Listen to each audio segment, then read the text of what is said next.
101 তলা বিল্ডিং এ। এ দৃশ্য দেখা গিয়েছে তাইওয়ানের তাইপেই বিল্ডিং এ। আকাশচুম্বী ভবনে মাত্র 1.5 ঘন্টায় আরোহণ করেন যুক্তরাষ্ট্রের আরোহী অ্যালেক্স হোনল্ড। বিশ্বের অন্যতম এই উঁচু ভবনে আরোহণের দৃশ্য দেখতে শহরে জড়ো হন হাজারো মানুষ।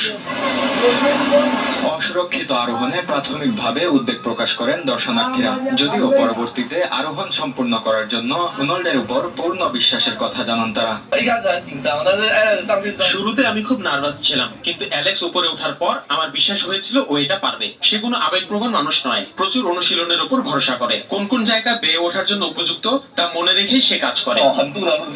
নগর প্রশাসনের কাছ থেকে সুরক্ষা সরঞ্জাম ছাড়া আরোহণের পূর্ণ অনুমতি নেওয়া হয়েছে। এটি আয়োজন করেছে অনলাইন ভিডিও স্ট্রিমিং প্রতিষ্ঠান নেটফ্লিক্স, যা তারা সরাসরি প্রচার করবে বলে জানান হোনল্ড। এছাড়া সাংবাদিকদের সঙ্গে কথা বলার সময় নিজের অনুভূতির কথা তুলে ধরেন এই আরোহী।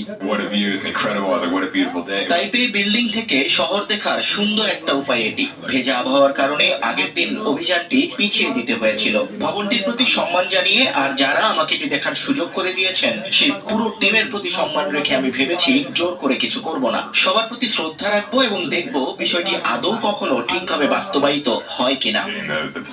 508 মিটার দীর্ঘ এই ভবন তাইওয়ান শহরে পর্যটকদের প্রধান আকর্ষণ। তবে এবারই প্রথম নয়। 2004